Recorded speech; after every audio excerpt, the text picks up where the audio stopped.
अच्छा कसं नाव घ्यायला काय घाबरत नाही मी आणि मी खरं बोलतोय ना.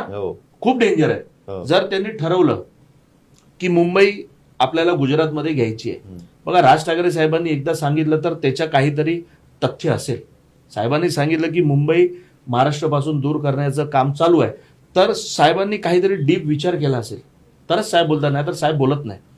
तर मी ना क्लिअर कट सांगतो, जर मराठी माणूस गाफील राहिला ना तर 100% आज नाही तर उद्या हळूहळू हे स्वतःची ताकद वाढवत आहेत आणि मुंबई महाराष्ट्रापासून दूर होणार. हे माझे शब्द आहेत गुजराती माणसाचे आणि माझा कॉन्फिडन्स आहे त्या दोघांवर.